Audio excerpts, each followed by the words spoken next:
नमस्कार. प्रादेशिक विद्या प्राधिकरण मुंबई प्रस्तुत व्यावसायिक वाटा प्रगतीच्या दिशा या कार्यक्रमात मी श्रीमती वैशाली काकडे आपण सर्वांचं मनपूर्वक स्वागत करते. आपणास माहीतच आहे, सदर कार्यक्रमात करिअर गायडन्सच्या दृष्टीने अनेक मान्यवरांशी आपण वेगवेगळ्या विषयांवर माहिती मिळवलेली आहे, चर्चा केलेली आहे. आजही आपल्या या ऑनलाईन मंचावर योगशास्त्र विषयावर संवाद साधण्यासाठी माननीय गंगाप्रसाद खरात उपस्थित आहेत. नमस्कार सर. प्रादेशिक विद्या प्राधिकरण मुंबई आपले मनस्वी स्वागत करत आहे. आपण सरांचा थोडक्यात परिचय करून घेऊया. गंगाप्रसाद गोविंदराव खरात राष्ट्रीय उपाध्यक्ष, अखिल भारतीय योग शिक्षक महासंघ म्हणून कार्यरत आहेत. त्यांनी डिप्लोमा इन मेडिकल योगा योग शिक्षक पदविका धारण केलेले आहे. BMCAGB या BA योगशास्त्र, योग प्रशिक्षण, योग उपचार, MGM विद्यापीठ औरंगाबाद येथे योग विभाग प्रमुख म्हणून ते काम पाहत आहेत.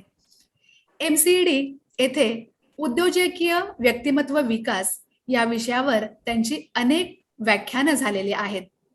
तसेच योगाविषयक एकूण 17 वर्षांचे अनुभवी संपन्न श्री गंगाप्रसादजी अनेक वृत्तपत्रांमधून योगाविषयक सातत्याने लेखन करत असतात.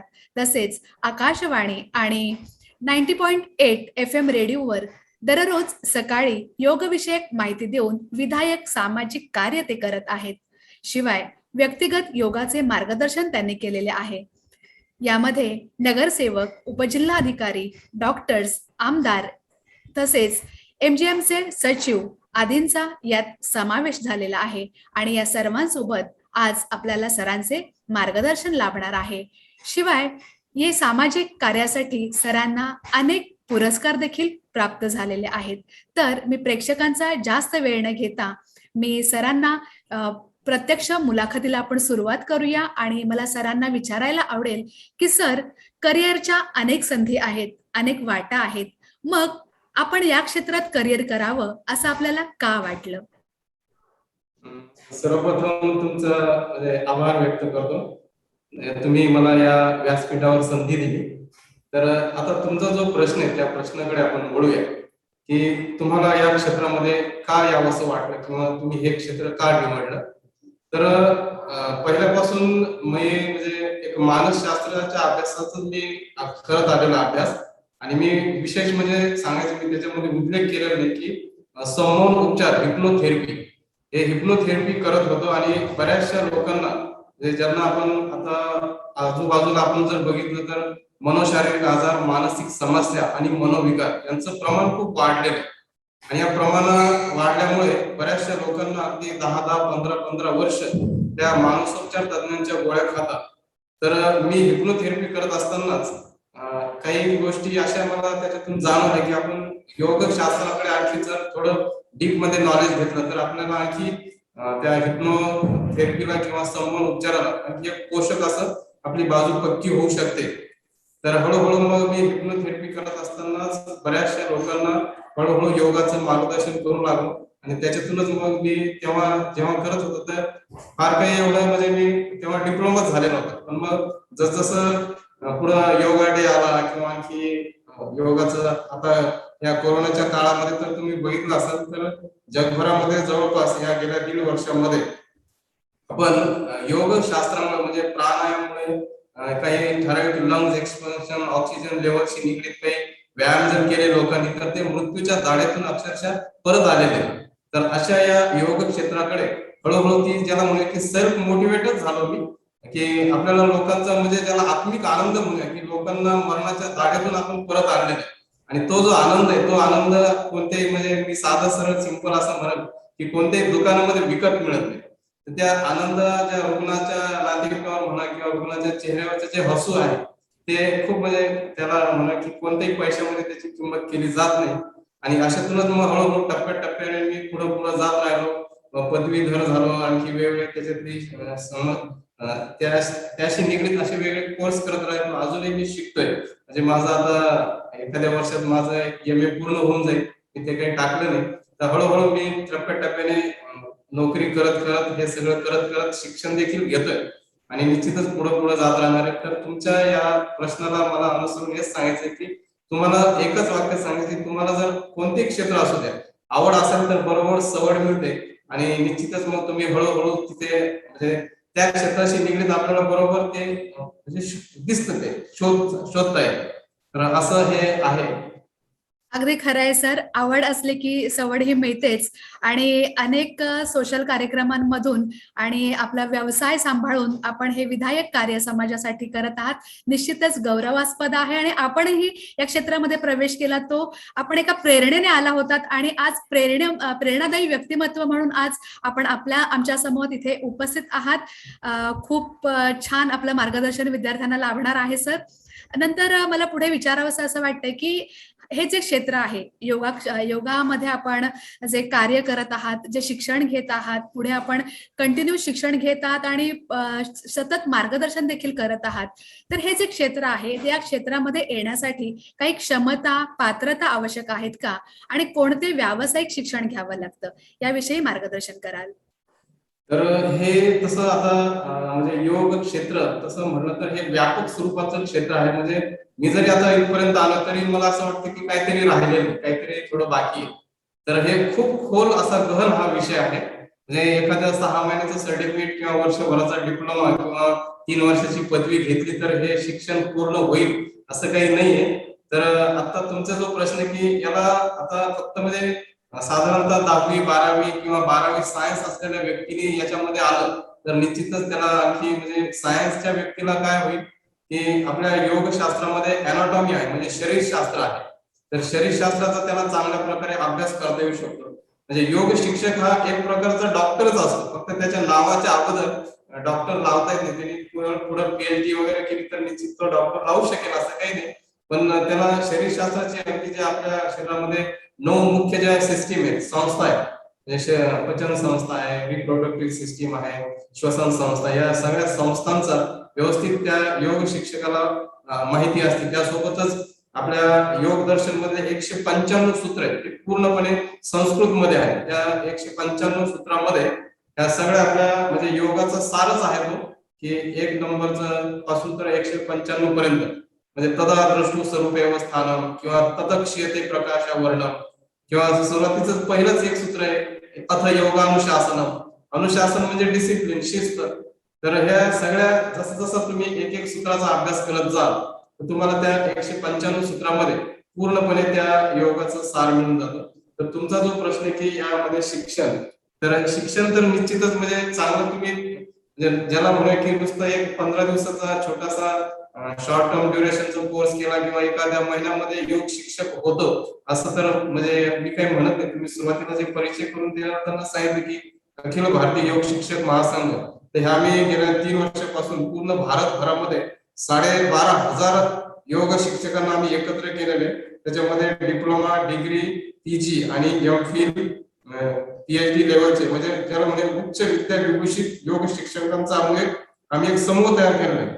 कारण नुसतं आसन आणि प्राणायाम केलं म्हणजे तुम्ही योग शिकवता असं नाहीये. तर आपल्या अष्टांग योगामध्ये 8 जे अंग आहेत, यम, नियम, आसन, प्राणायाम, प्रत्याहार, धारणा, ध्यान आणि समाधी.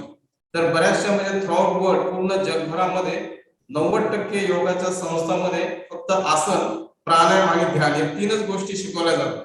या 3 गोष्टी आल्या म्हणजे तुम्ही काही योग शिक्षक झाला नाही किंवा तुमचं शरीर लवचिक आहे, तुम्हाला आसन छानपैकी जमतं, तर तुम्ही काही म्हणजे योग शिक्षक होऊ शकत नाही. आसन जमल्यासोबतच तुम्हाला प्रेझेंटेशन स्किल आलं, त्यासोबत शरीरशास्त्राची माहिती आणि योगाचं तत्वज्ञान आलं, योगा फिलॉसॉफी आली. हे सगळं माहिती करून घेण्यासाठी तुम्हाला चांगलं शिक्षण देखील घ्यावं लागेल आणि चांगल्या शिक्षण देणाऱ्या संस्था अलीकडे जसा योगा डे साजरा होतोय 2015 पासून, तर 16-17 हळूहळू काही काही वेगवेगळे विद्यापीठ देखील आपल्या भारतामध्ये तयार झालेले आहेत. आणि अगोदरचे पण जे काही म्हणजे ज्याला म्हणूया की बिहारचं जे मुंगेर विद्यालय ते 50 वर्ष जुनं आहे. तशा वेगवेगळ्या जुन्या, आता मुंबईचं उदाहरण झालं तर सांताक्रुजला 2018ला एक म्हणजे 1900 जुनी 1818ची एक म्हणजे 100 वर्ष जुनी एक तिथं संस्था आहे. अशा ज्या जुन्या संस्था आहेत किंवा लोणावळ्याची जी संस्था आहे, थोडक्यात सांगायचं की आपल्याला त्यातून म्हणजे टेक्निकल नॉलेज तुम्हाला जर असेल तर तुम्ही मग तुम्हाला ज्याला म्हणूया की हिरा कुठेही फेकलं तर तो चमकणं त्याचं सोडत नाही. तर त्याप्रमाणे तुम्ही जर चांगलं ज्ञान घेतलं तुम्ही व्यवस्थित म्हणजे त्यामध्ये ऍबिलिटी तुमच्यामध्ये आली ज्ञानाने, तर तुम्ही निश्चितच मग पाहिजे ते क्षेत्र त्यामध्ये हळूहळू टप्प्याटप्प्याने पुढे जाऊ शकता. तर शिक्षण मात्र चांगलं म्हणजे घेणं आवश्यक आहे. चांगलं त्याला 10वी 12वी सायन्स बॅकग्राऊंड असेल तर त्याला वेळाने म्हणजे त्याला लवकर सगळं तो सांगू शकतो. खरंय सर, अगदी योगाच्या कक्षा ह्या विस्तारलेल्या आहेत आणि आपल्याला कशामध्ये करिअर करायचं आहे योगामध्ये हे जर ठरवलं आणि जर सायन्सची जोड असेल आणि आपला व्यवसाय किंवा आपली नोकरी किंवा आपलं शिक्षण सांभाळून देखील आपल्याला या योग क्षेत्रामध्ये प्रावीण्य संपादन करता येऊ शकतं, असं आपल्या बोलण्यातून नेहमी अधोरेखित होत आहे. तर सर, आताच आपण म्हणालात की योगाच्या कक्षा विस्तारलेल्या आहेत, तर निश्चितच सगळं काही सांभाळून आपण हे जे करत आहात, तर आपल्या कामाचं स्वरूप निश्चित कसं आहे ते आमच्या प्रेक्षकांना जाणून घ्यायला नक्कीच आवडेल. तर आपल्या कामाचं जे स्वरूप आहे, तर आता योग म्हणलं तर सकाळी सकाळी म्हणजे 12 वाजता किंवा 1 वाजता दुपारी 3 वाजता योग साधना तुम्ही काही करू शकत. तर सूर्योदयापूर्वी म्हणजे सूर्योदयापूर्वी तुम्हाला उठावं लागेल आणि सकाळी साधारणतः 10 वाजेपर्यंत आपण सकाळी 6 ते 7 म्हणा किंवा 7 ते 8, 8 ते 9, 9 ते 10 या म्हणजे या 6 ते 10 या वेळामध्ये तुम्ही योगाचा क्लास घेऊ शकता किंवा तुम्ही क्लासला जाऊ शकता. त्याच्यानंतरचं जे आहे की इव्हिनिंग सत्र म्हणजे 4 ते 7 पर्यंत म्हणजे 4 ते 5 बॅच झाली किंवा 5 ते 6, 6 ते 7 सरासरी संध्याकाळचे 3 तास किंवा सकाळचे 4 तास या वेळेमध्येच तुम्ही योग साधना करू शकता किंवा ती वेळ जी आहे ती योग्य वेळ आहे. आणि बाकीचे इतर वेळे मग आता मी एमजीएमच्या आमच्या कॅम्पसमध्ये ऍज अ योग विभाग प्रमुख असल्यामुळे मग काही ठिकाणी आम्हाला आता जसं जसं हा योगा डे साजरा होतोय तसं तसं वेगवेगळ्या क्षेत्रामध्ये शैक्षणिक क्षेत्रामध्ये योगाचा अभ्यासक्रम आलेला आहे. म्हणजे आमच्या इथंच आता एमबीए ला 50 मार्काचा पेपर आलेला आहे. इकडं हॉटेल मॅनेजमेंटला पण आता या वर्षीपासून 50 मार्काचा आलेला आहे. आमच्या इथं 2 फिजिओथेरपीचे कॉलेजेस आहेत, त्यांना सुरुवातीला फक्त 20 मार्काची ओरल होती, आता 100 मार्काचा पेपर आलेला आहे. तर म्हणजे याला मग ह्या तुम्ही जे आता बोललो की कामाचं स्वरूप, तर मग 12 ते 4 या वेळेमध्ये मी इथं कॅम्पसमध्ये ज्याला म्हणलं की थिअरीचे क्लास घेतो आणि बाकीच्या इतर वेळेत सकाळी आणि संध्याकाळी त्यांचं प्रॅक्टिकल मध्ये, कारण आपल्याला रिकामी पोट हे साधना करावी लागते. तर योग साधना आणि आपलं जेवण जे याच्यामध्ये कमीत कमी 3 तासाचं अंतर पाहिजे. मॅक्झिमम 5 तास, कमीत कमी 3 तास. आणि हे सगळं करत असताना आपल्याला तुम्हाला 24 तासाचं नियोजन देखील व्यवस्थित करावं लागणार आहे. तर तुम्ही आता सकाळी तुम्हाला 6चा क्लास घ्यायचा आहे, तर तुम्हाला कमीत कमी 1.5 तास तर अगोदर उठावं लागेल, 1 तास तरी अगोदर उठावं लागेल. तर मग हे सगळं करत असताना तुम्हाला वेळेचं नियोजन देखील व्यवस्थित करावं लागणार आहे आणि त्या वेळेच्या नियोजनाबरोबर मग तुम्ही सगळं तुमचा जो कामाचं स्वरूप आहे तुम्ही चांगल्या प्रकारे विभागू शकता. आणि हे करत असताना म्हणजे आता मी माझ्या नेहमीच वेगवेगळ्या व्याख्यानात सांगत असतो की शरीर, मन, बुद्धी, विचार आणि भावना या नेहमीसाठी तुम्ही संतुलित राखू शकता किंवा राहू शकते. तर म्हणजे तुम्हाला ताण देखील येणार नाही व्यवस्थित जर तुमचं नियोजन असेल तर. खूप छान सर. सर, कोणतंही क्षेत्र असले की तिकडे आव्हानंही असतातच, तर या क्षेत्रामध्ये पण अशी काही आव्हानं तुम्हाला आली का, आणि जर आली असतील तर त्यावर तुम्ही कशी मात केली? आव्हान म्हटलं तर थोडं जरा वेगळं क्षेत्र म्हटलं की त्याला बऱ्याच वेळेस आपल्या घरातून म्हणा किंवा नातेवाईक मित्र परिवारामधूनच त्याला सुरुवात होती. अरे हे काय, आता मी सुरुवातीला जेव्हा 15 वर्षापूर्वी योग साधना करत होतो किंवा काही असं वाचत होतो पुस्तकं किंवा वेगवेगळं, तेव्हा फारसं असं इंटरनेट वगैरे काही नव्हतं 15 वर्षापूर्वी. पण म्हणजे लोक थोडक्यात हे काय योगा, हातपाय हलवायचे काय, असं काहीतरी करायचं, व्यायाम करायचा. पण जसं हळूहळू लोकांना त्याचं व्यवस्थित माहिती मिळत गेली किंवा त्याचं शिक्षण आता वाढत चाललं, मग त्याच्यातून असं म्हणजे मुख्य आणि त्याच्यातून काय होऊ लागलं की लोक बरे होऊ लागले. म्हणजे आपल्याकडं म्हणजे डॉक्टरकडे जाण्याचा जो कळत नकळत जो खर्च आहे, म्हणजे थोडक्यामध्ये म्हणजे आपल्या भारतीय संस्कृतीमध्ये 7 वेगवेगळ्या सुखांचा उल्लेख केलेला आहे. 1, 2, 3, 4 असं 7. पहिलंच येते, पहिला सुख निरोगी काय. म्हणजे निरोगी काय जर असेल तर तुम्हाला मग बाकीचे 2 ते 7 नंबरचे जे सुख आहे ते तुम्ही चांगल्या प्रकारे उपभोगू शकता. मग तसंच तुम्ही जर योग साधना केली, याला खूप काही वेगळं काही करायची गरज नाही. फक्त तुम्हाला 24 तासापैकी 1 तास स्वतःसाठी द्यायचा. मग 1 तास स्वतःसाठी दिला की बाकीचे 23 तास तुम्ही फिजिकली आणि मेंटली फिट अँड फाईन म्हणजे शारीरिक आणि मानसिक दृष्ट्या अगदी व्यवस्थित, म्हणजे तुमच्यामध्ये नकारात्मकता येणार नाही, परत तुम्ही म्हणजे नेहमी प्रफुल्लित राहणार, enthusiastic, yes I can do it. म्हणजे तुम्ही संध्याकाळी 5-6 वाजता जरी तुम्हाला एखादा व्यक्ती भेटला तरी तुमच्या चेहऱ्यावर काही मरगळ नाही, आळस नाही, कंटाळा नाही, काही नाही, अगदी तजेला राहणार आहे. आणि अशा अवस्थेमध्ये जेव्हा आपल्याला हळूहळू याच्यातून ज्याला म्हणे की आत्मिक आनंद जेव्हा मिळतो, कोणतेही क्षेत्र असू दे, तर आत्मिक आनंद मिळत गेला की निश्चितच मग आपल्याला आणखी त्याच्यामध्ये खोलात शिरावंच वाटतं की अरे आता हे म्हणजे आपण इतकं झालं ते काही म्हणजे आणखी आपल्याला काहीतरी पुढे करावं लागतं. आणि त्याच्यातून मग थोडक्यात दुसरंच असं की अर्थ जे म्हणजे आता हे सगळं करत असताना आपल्याला म्हणजे आपला घराचा जो गाडा आहे तो म्हणजे पैसे तर लागतील ना त्याला. तर मग याच्यात सिंपल एक साधा फॉर्म्युला मी बऱ्याच वेळेस सांगत असतो की योग हे क्षेत्र म्हणजे खूप चांगलं आहे. चांगलं म्हणण्यापेक्षा याच्यामध्ये तुमचा हात मळत नाही, पाय मळत नाही, काही नाही. फक्त तुम्ही जर ज्ञान चांगलं प्राप्त व्यवस्थित केलं आणि तुमच्यामध्ये कम्युनिकेशन स्किल, संवाद कौशल्य चांगलं पाहिजे. म्हणजे 1-2-3 नाही तर अगदी हजारो लोकांसमोर देखील तुम्हाला व्यवस्थित बोलता आलं पाहिजे. म्हणजे तासभर तुम्हाला 1000-2000 लोकांना खिळून ठेवता आलं पाहिजे. मग हे खिळून ठेवण्यासाठी तुमच्यामध्ये तेवढ्याच पद्धतीचं नॉलेज पाहिजे. तुमच्यामध्ये नॉलेज त्यासाठी तुम्हाला वेगळी पुस्तकं वाचावं लागतील, चांगल्या लोकांच्या संपर्कात राहावं लागेल. आणि त्याच्यासाठी मग आता जो तुमचा प्रश्न होता की आव्हानं तर आहेच आहे आणि त्यासोबतच आपल्याला अपडेट देखील व्हावं लागेल. आताच्या घडीला म्हणजे आता हे सोशल मीडिया आलेलं, आपण या सोशल मीडियाच्या माध्यमातून तुम्ही आता कितीतरी अंतरावर औरंगाबाद पासून आहात. तर या म्हणजे थोडक्यामध्ये जसं की आपल्याला काळानुसार बदल देखील स्वतःमध्ये करावा लागेल. मी समजा 10 वर्षापूर्वी काहीतरी एखादा योग शिक्षकचा कोर्स केला आणि नंतर काहीच नाही केलं तर मग मी म्हणजे प्रवाहाच्या थोडं बाहेर जाईल, म्हणजे बाजूला राहील. मला काळासोबत बदल देखील माझ्यामध्ये करून घेणं गरजेचं आहे.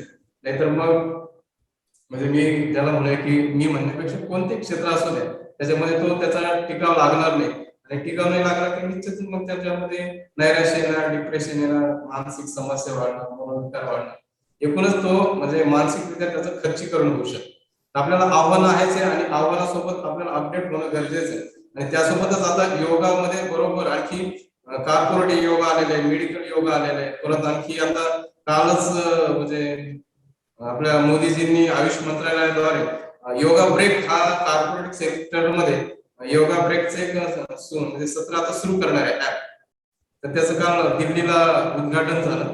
तर थोडक्यामध्ये आता सगळीकडे आणि येणारं जे नवीन तुम्ही आता शिक्षण विभागाशी निगडीत आहात तर नवीन शैक्षणिक धोरणामध्ये देखील योगाला चांगलं महत्व दिलेलं आहे. म्हणजे 1ली ते 4थी साठी 20 मिनिटाचं आहे, 5वी ते 7वी साठी 30 मिनिटाचं आहे. म्हणजे थोडक्यामध्ये तुम्हाला नुसतं म्हणजे तुम्ही पुस्तकाचंच हे हो नाही तर तुम्हाला शरीर देखील म्हणजे शरीर माध्यम शरीर खरू धर्म साधन, म्हणजे हे शरीर हे माध्यम आहे तुम्हाला तुमच्या ध्येयापर्यंत जाण्यासाठी. आणि शरीर हे तुम्हाला तंदुरुस्त ठेवण्यासाठी मग योग साधना आहे, स्ट्रेस लेवल कमी करण्यासाठी मेडिटेशन आहे, शवासन आहे.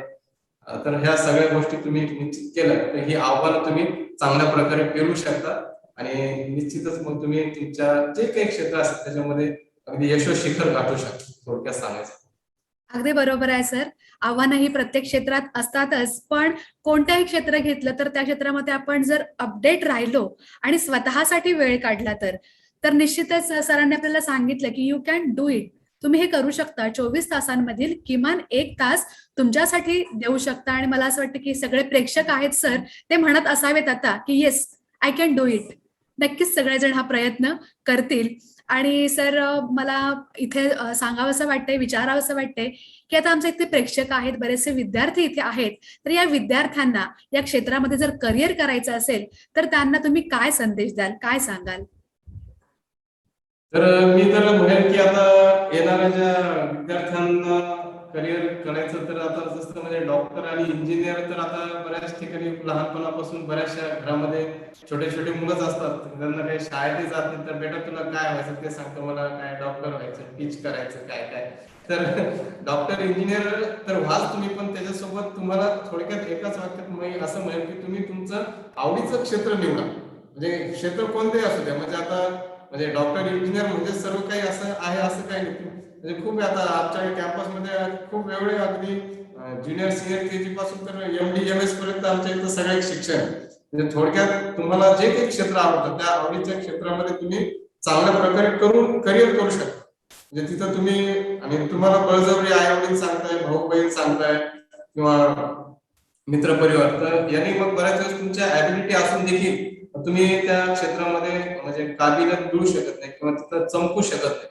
तर येणाऱ्या जे माझं हे मुलांना हेच सांगत असं की तुम्ही क्षेत्र कोणतंही निवडा, पण त्या क्षेत्रामध्ये तुम्हाला आवडीचं क्षेत्र, भले कोणतं तुम्हाला ड्रॉइंग असेल, पेंटिंग असेल किंवा फॅशन डिझायनिंग असेल किंवा फुटबॉल असेल किंवा जे काही असेल, थोडक्यामध्ये आवडीच्या क्षेत्रामध्ये तुम्ही चांगल्या प्रकारे करिअर करू शकता.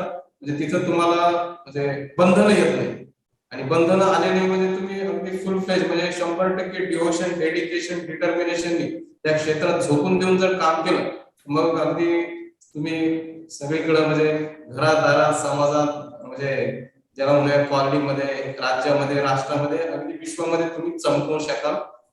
असं माझं त्या सगळ्या येणाऱ्या नवीन मुलांना माझा वैयक्तिक संदेश असेल. खरंय sir. Every cloud has a silver line. प्रत्येक कृष्णमेघाला ही रुपेरी किनार असते. तसं प्रत्येक व्यक्तिमत्वामध्ये काहीतरी वेगळं असतं. ते इतरांनी शोधण्यापेक्षा स्वतःने शोधलं. आपल्याला कशाची आवड आहे हे जर विद्यार्थ्याला कळलं, तर विद्यार्थी त्या दृष्टीने प्रयत्न करू शकतो आणि जिथे आवड असते तिथे सवड ही होतेच आणि मग आवडीच्या क्षेत्रामध्ये विशेष प्रावीण्य मिळतं. हा अगदी लाख मोलाचा संदेश आपण आमच्या विद्यार्थ्यांना दिलेला आहे. खरंच खूप छान माहिती मिळाली सर. योगा म्हटलं की नुसतेच थोडासा व्यायाम करणे किंवा हातपाय हलवणे एवढंच नाही, तर त्याच्या कक्षा किती विस्तारलेल्या आहेत, किती आपण त्याच्यामध्ये वेगवेगळ्या पद्धतीने व्हेरिएशन आणून आता शालेय शिक्षणामध्ये देखील त्याचा समावेश होणार आहे. अशी खरंच खूप सखोल अशी माहिती आपल्याकडून आता आमच्या प्रेक्षकांना मिळालेली आहे. आणि खरंच आता मला या संपूर्ण आपल्या मार्गदर्शनावरून असं वाटतंय की योगा हा प्रत्येकाच्या आयुष्यात महत्वाचा आहे आणि हा केवळ एक व्यायामाचा प्रकार नाही, तर यामुळे शरीरालाच नाही तर मनाला पण एक योग्य वळण मिळतं आणि सध्याच्या धावपळीच्या जीवनात परिपूर्ण जीवनशैली जर आपल्याला अंगीकारायची असेल तर योगाला पर्याय नाही. खूप छान सर. पुनश्च आपले आभार. आणि आपण जी अगदी सखोल अशी कमी वेळात सखोल अशी माहिती दिली, त्यामुळे प्रादेशिक विद्या प्राधिकरण मुंबईकडून आपले पुनश्च हार्दिक आभार. धन्यवाद. हो. प्रेक्षकांना आपल्या काही शंका सूचना असतील तर त्यांनी दिलेल्या डिस्क्रिप्शन बॉक्समध्ये नोंदवायचं आहे. तसेच करिअर संदर्भात अधिक माहितीसाठी महाराष्ट्र शासन, युनिसेफ व आसमान फाउंडेशन यांच्या संयुक्त विद्यमाने तयार केलेल्या महाकरिअर पोर्टलला भेट द्या. आणि हे पोर्टल जे आहे ते इयत्ता 9वी आणि 12वीच्या विद्यार्थ्यांसाठी आहे. याबाबतची संपूर्ण माहिती डिस्क्रिप्शन बॉक्समध्ये दिलेली आहे. विविध कार्यांची माहिती घेण्यासाठी पुन्हा भेटूया. तोपर्यंत तुम्ही आपल्या प्रादेशिक विद्या प्राधिकरण मुंबई या YouTube चॅनलला नक्की लाईक करा, शेअर करा. धन्यवाद.